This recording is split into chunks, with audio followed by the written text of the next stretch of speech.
بسم اللہ الرحمن الرحیم۔ السلام علیکم ورحمۃ اللہ وبرکاتہ۔ اسلام اور ہم آفیشیل چینل میں آپ سب کو خوش آمدید کہتا ہوں۔ ویڈیو کو فل واچ کیجیے گا اور لائک کرنا نہ بھولیں۔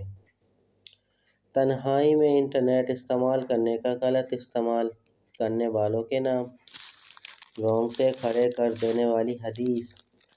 ثوبان رضی اللہ تعالیٰ عنہ سے روایت ہے کہ رسول اللہ صلی اللہ علیہ وسلم نے ارشاد فرمایا، میں اپنی امتی میں سے یقینی طور پر ایسے لوگوں کو جانتا ہوں جو قیامت والے دن اس حال میں آئیں گے کہ ان کے ساتھ تحمل پہاڑ کے برابر نیکیاں ہوں گی، اور اللہ عز و جل ان نیکیوں کو ہوا میں منتشر ہو جانے والا غبارہ بنا کر غرق کر دے گا۔ تو ثوبان رضی اللہ تعالیٰ عنہ نے عرض کیا، اے اللہ کے رسول، ہمیں ان لوگوں کی نشانیاں بتائیں اور ہمارے لیے ان لوگوں کا حال بیان فرمائیں، تاکہ ایسے نہ ہو کہ ہم انہیں جان نہ سکیں اور ان کے ساتھ ہو جائیں۔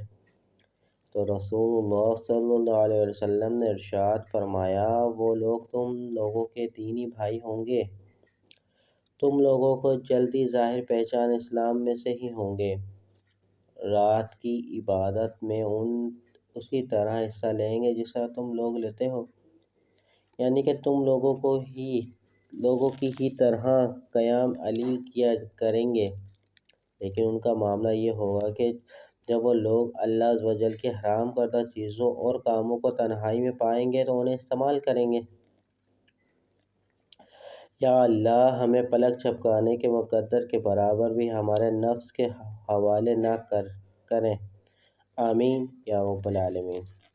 امید کرتا ہوں یہ چھوٹی سی ویڈیو پسند آئے گی۔ ویڈیو کو اپنے دوستوں کے ساتھ شیئر ضرور کیجیے گا اور کمنٹ سیکشن میں اپنی قیمتی رائے دینا نہ بھولیے گا۔ چلتا ہوں دوستوں، ایک نئی ویڈیو میں پھر آپ کے سامنے حاضر ہوں گا۔ جب تک کے لیے السلام علیکم ورحمۃ اللہ وبرکاتہ۔